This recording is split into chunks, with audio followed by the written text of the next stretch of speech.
Alright dudes, let's continue on. Prep the trans. Today might be the day. Goes in.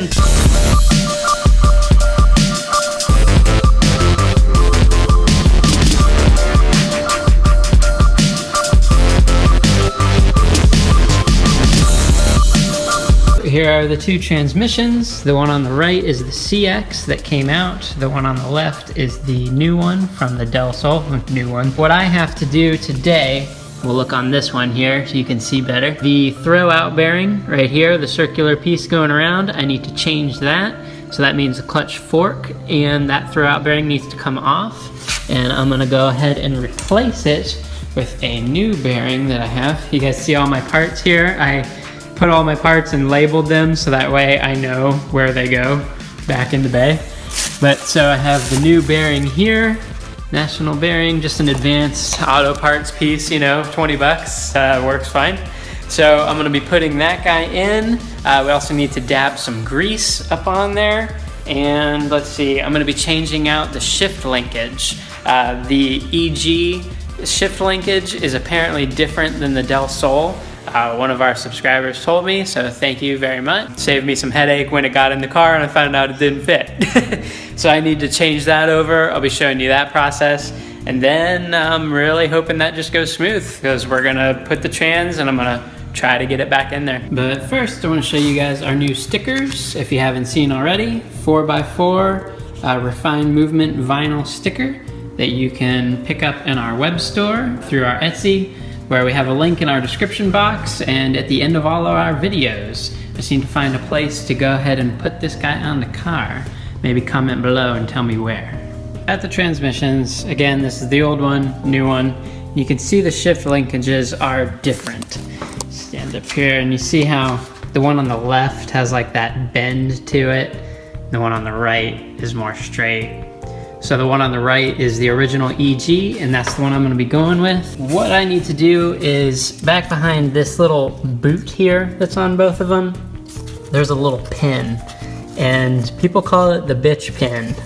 And for good reason, because I'm pretty sure it's a total bitch to get out. I'll need to get this out of the way here with two hands most likely.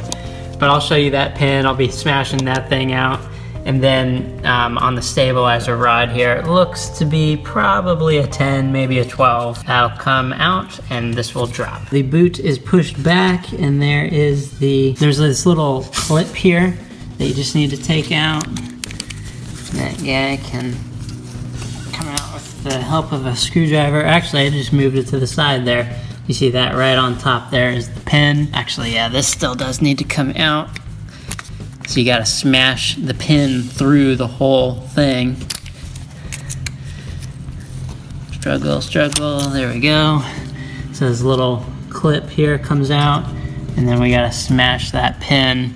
Now the thing about the pin, as you see on the top, you can see right through the thing. So you kinda gotta find something that'll just sit in there but not expand. So I need to find something, maybe a flathead to sit on top and try to smash the thing down. So I've been sitting here using the hammer for a bit, trying to smash out this pin with the end of the flathead here, sticking down in there and then hitting the head. And that's just crazy. I mean, I feel like I could be out here forever doing that. So I looked up a method where a guy uses a C-clamp and then some bits, and he actually presses out this pin. So I'm gonna go ahead and try that and let y'all know how that goes.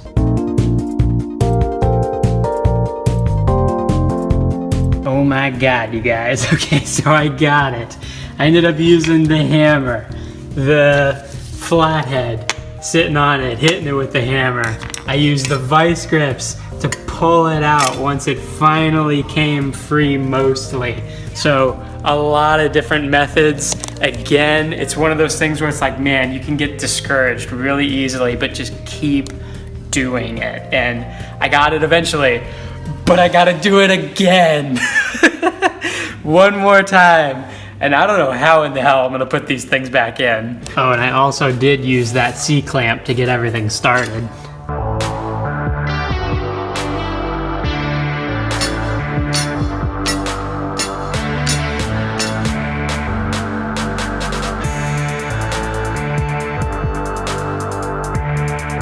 Oh, excuse me. I'm just dying on the floor here, catching my breath. Earplugs are in, because for the past, I don't know, a while, just been smashing the shit out of that pin. Ugh. And here it is. Let you guys see as I do. Doesn't even want to come out. This thing has been fighting me the whole way, man. But I promise you, the pin is out. There it is, the second one. I'm gonna go ahead and pull this thing off now. This is the SI Trans, that pin. Oh my God. This thing, you guys, has just been fighting me every step of the way. This shift linkage has. Motherfucker. It is so on there.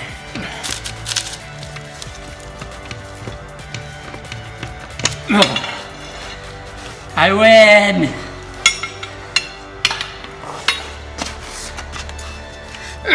It's a little story time. That took a while. And I know that some people say, you know, oh, you just hit it a couple times. I've seen on the forums like, oh, 5 minutes and it's out. Well, good for you, man, because mine just was not that easy. And if you guys are tackling this job or you have in the past, I mean, if you have in the past, you know, maybe it's gone good for you, maybe it hasn't. Again, I think the overarching theme to car work, especially from someone like me, who is, I am not a mechanic. I have never been trained in any of this. I look it up online, I do my homework, and I try to do it. For someone like me, it is a learning curve, man, and it is something where, you know, you gotta just keep at it. I think that's what I'm trying to say, is just keep at it. If you're doing something over and over and over, and you're not getting the result you want, you've got to change your method or change your idea. For me, it was about changing angles. Like, my arm would get tired. I was swinging that hammer so many times. I'm like, ga-ga, ga-ga, ga-ga. Felt like my brain was rattling every time I hit that thing, you know? So I would switch arms and I would switch positions. One thing you gotta really be clear on when doing this is make sure you are striking whatever it is that you are striking precisely. Because you'll see it on the Trans. I veered off a couple times, you know, I hit the casing. I'm like, damn it, damn it, damn it, every time I would hit that casing, but that's just what it was, man. And when I would hit it clear and precise, ooh, I knew it, because you could feel it. It just felt better when you hit it, you know? So don't give up, you guys. Keep on going after it. And take a break, walk away from it or whatever, but come back to it with a fresh, level head. For me, I had to go get lunch. I felt a million times better after I ate. So keep at it, you guys. Let's continue on. Back at the SI transmission. I know there's a glare, sorry, but you can see there's some of those marks I was telling you about. But anyway, 12 millimeter, we're gonna go ahead and take out this bolt for the stabilizer bar. Oop, that's tight. I'm gonna loosen it. I'll go ahead and loosen that up. I'm gonna run this bolt out, and then we'll take the shift linkage off. Bolt out, and the shift linkage off. I know some guys replace these bushings, you know, with like the nice energy suspension ones. I'm not doing that, but yeah, you can do that. So that's the CX Trans, the Trans that I did the track day with. Say bye-bye. Thank you for your service. It works well, but it's just not good for racing. So I went ahead and put the bars from the Del Sol off in the driveway so I don't get them mixed up.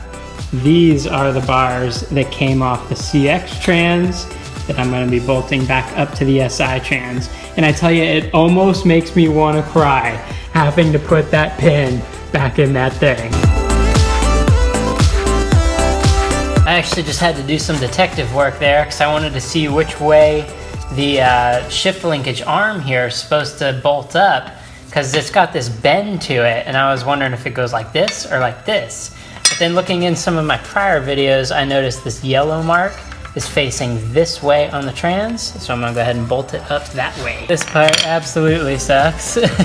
The pin here. Gotta go back down in there. So I'm using that same hex head that I used to take it out. I'm gonna try to get it started here. To go back in.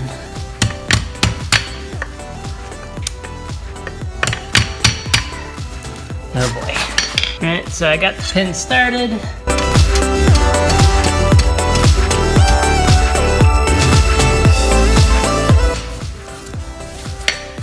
Sure is going in a lot easier, thank God. Fighting with the pin for so long to take it out, it goes in like 10 seconds. All right, put the little clip on. And now just try to fight with this little rubber boot here. I'll get that in a sec. I can't hold the camera and do it at the same time. So I'm gonna put the rubber boot over that. Good morning, guys. Day 2. Just wanted to point out real quick, these are the tools I ended up using yesterday. I may have not pointed it out properly because I was so busy fiddling with that thing. So anyway, I did use these punches. I want to thank JDM Kid off of our Instagram. He ended up telling me about these guys, and they did definitely help. But actually, to get it started, what worked for me was this guy. It's a little drill bit piece. And this part right here actually went down into the hole there, and I was smacking it with a hammer. Punches are supposed to do the same exact thing, but these ones didn't fit as well as this did. So it's essentially the same thing. Maybe the punches I have were just, you know, not the right size. But this guy ended up working great for me. I did use the C-clamp to kind of get some stuff started and pushing. It ended up working, thank God. So this is where I'm at. This is the SI Trans. That's the EG shift linkage, bolted up correctly, I believe. I have the other linkage, the stabilizer bar, already under the car. You see that little rod dangling there? It's already under the car, and the shifter is up in there. Here at the Trans, got my wheel bearing grease. I'm just using this piece of paper here to scrape the grease on. This stuff seems pretty gnarly. There's got like warnings and stuff on it, so definitely use gloves. And yeah, maybe you're used to it. I'm not. I'm heeding the warnings. So anyway, take some of this grease, from what I've learned anyway, put it a bit along the sides here of the input shaft. And we want to just go ahead and spread that around. Now, from what I've learned, for the videos that I've watched, they said, you know, go ahead and make sure this surface is very clean. The guy's video that I watched, he had like rust oxidation and stuff on there, and he went and cleaned it off. I didn't have any of that on here, so I didn't have to do that. I just wiped down all the grease that was on there from before, which wasn't very much, by the way. But so anyway, going ahead and putting this bearing grease on the input shaft, just kind of wiping it all in, and then said go ahead and do some on the very end here that's going to go through where the pilot bearing is on the flywheel into the engine. Go ahead and put a light film of grease on it.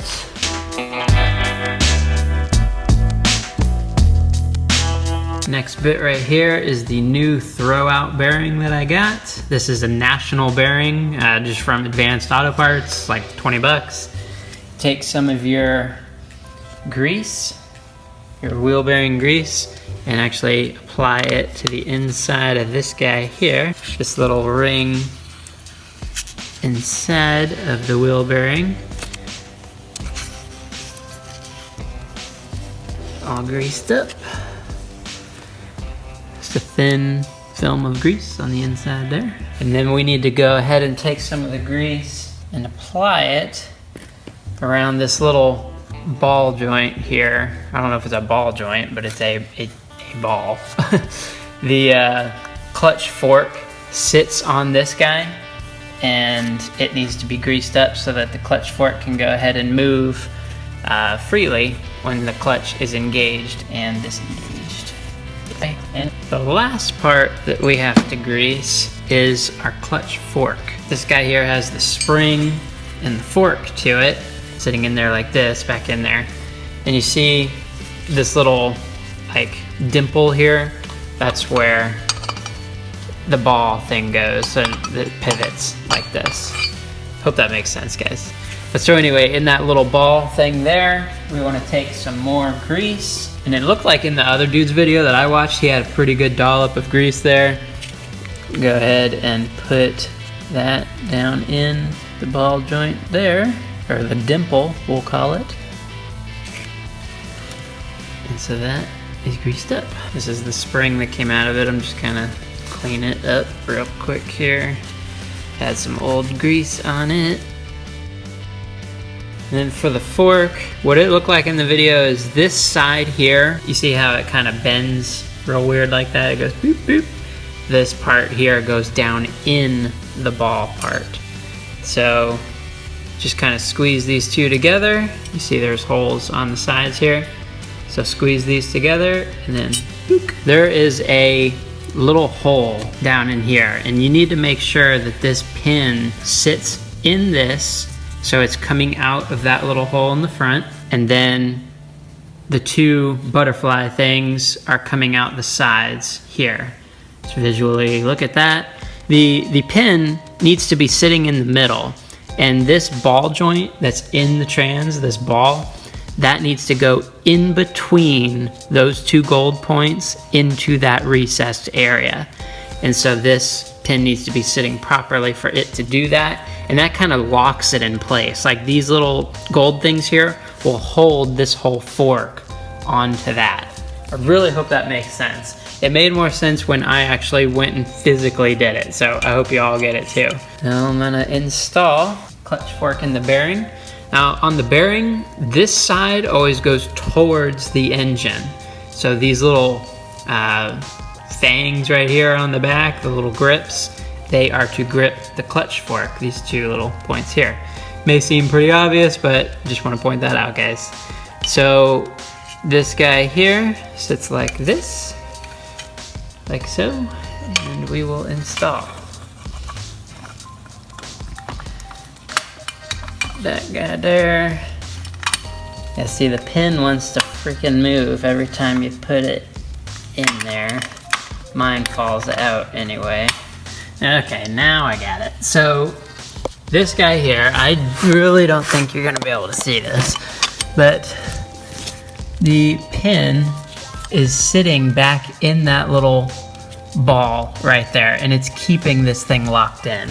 The reason I know that is because I can move this and the whole assembly stays there. It does not fall apart like it did the first time. So you see the two little gold things there, they're sticking out. In between that ball on either side, the pins are keeping the ball in place. And then finally that there, new bearing. When you press on your clutch, the hydraulic line links up to this.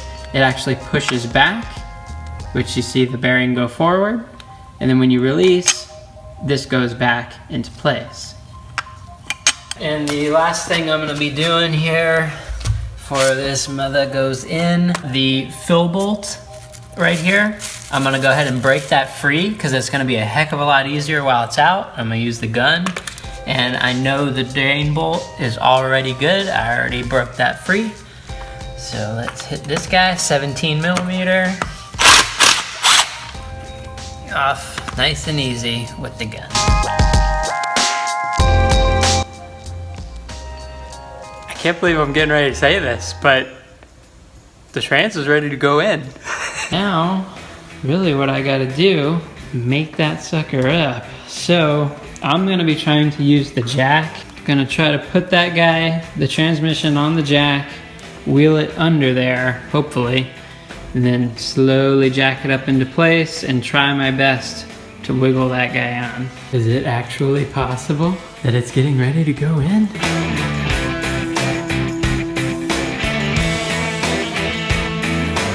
Transmission is under the car on the jack. Shift linkage is in. Don't know how this is gonna go. So I'm gonna try to just raise it up slowly here.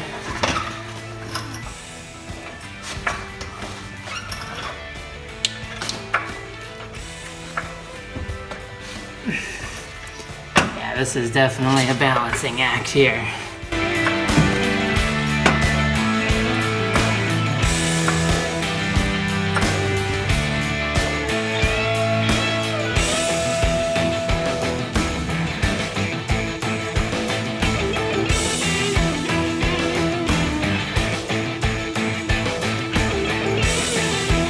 I was having some trouble with the clutch fork actually falling out, and one thing I want to show you here that I figured out, and it's not very clear in videos that I've watched, so I want to point it out. The spring right there, the gold two ends of the spring, need to sit around the ball end in the back.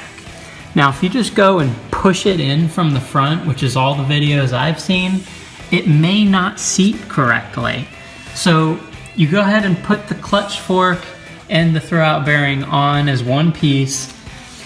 Clutch fork comes out through here, but what I had to do is go in the back here and actually use a screwdriver to move that gold clip, retainer clip, over this ball bearing, this ball in the back here. That way this thing can actually move freely and not get caught, or actually just fall off. It kept just falling off, but now you see it's working just fine because those clips are over top of that ball. Got it. For the second time in 2 days, I'm on the floor. And if you would have asked me yesterday what was the hardest job I've done working on a car, I might have said pulling that pin out, just in terms of frustration. But if you ask me today, it was putting in the transmission. Oh my God, let's take a look. 2 jacks. I was working this one with my left hand, this one with my right hand, trying to even up the engine and transmission. And it was just a game, just a freaking game. Engine was like, ha ha ha ha ha, and transmission was like, ha ha ha ha ha. And I'm like, mother, I'm like pushing these handles, and it was a game of inches, just wiggling them up till they finally were close. And it was sitting there, the trans was sitting on the jack. I didn't even have to hold it anymore. So I took a break, I came back to it, and I started just wiggling that thing on, trying to just get those splines to line up. And then it just happened.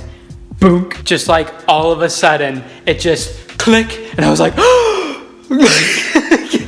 I didn't even have time to hit play on the camera. Sorry, but I didn't even care. I just went and grabbed those bolts and started running them through and just hand tightened for now. But I was like, yes! Like, oh my God, you guys, that was freaking insane.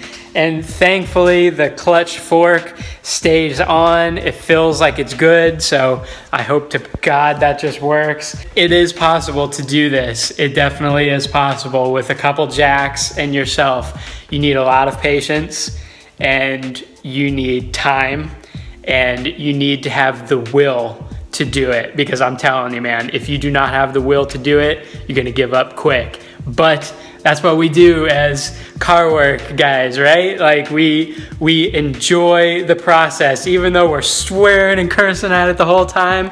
When you get it in the end, it's an amazing feeling. Oh man, I just really hope the trans works.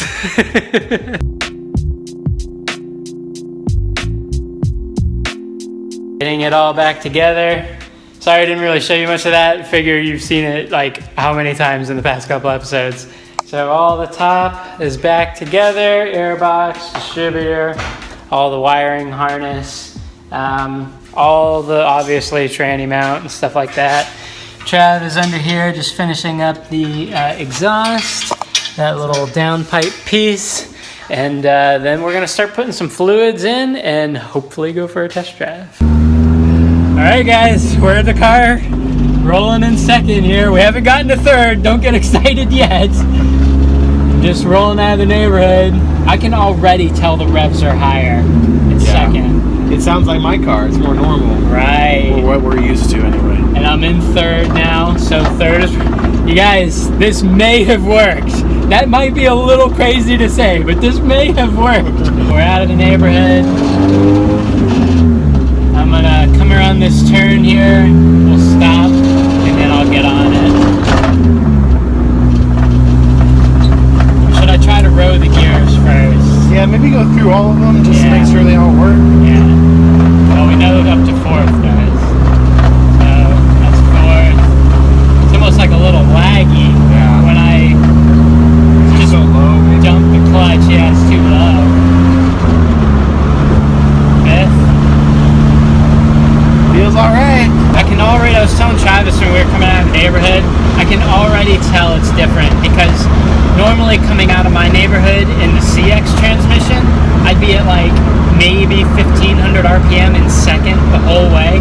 We were at just over $2,000 in second coming out of there, and then in third it was like 1800 or almost $2,000.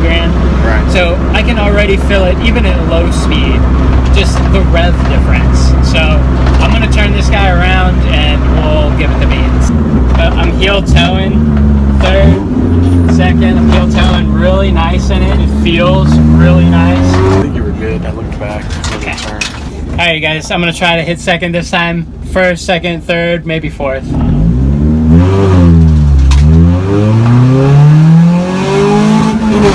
Yes! Yes! Yes! Yes! That's awesome. Shit. Yes! Yes, dude. Oh my god. It was... I didn't even pay attention to how much the RPMs dropped, but it wasn't much at all. I wasn't watching, but you could feel that it was where it should be. Whoop, really losing some revs right now. I may have to... I haven't turned the car on in like 3.5 weeks now. I may have to mess with the idle. Oh my god, dude. I think we actually did a thing! We did a thing! and it worked! And it worked!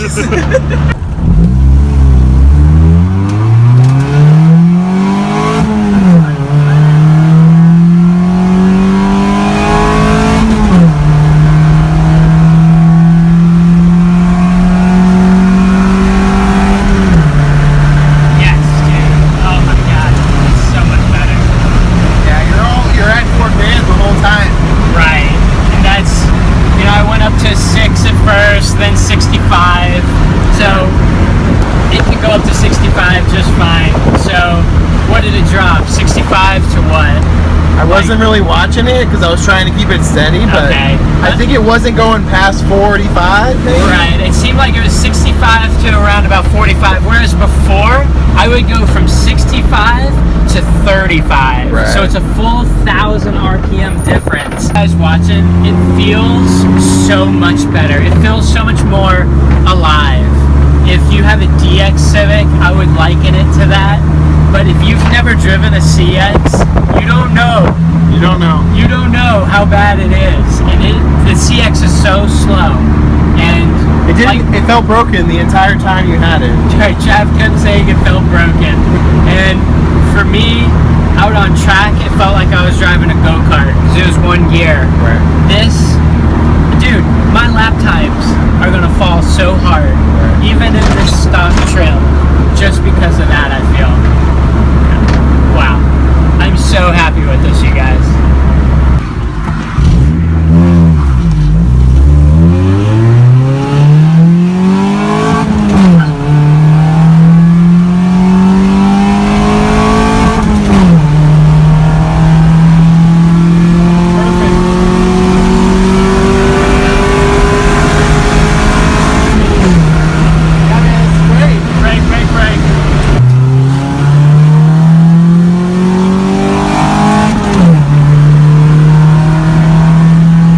Saw it. It works.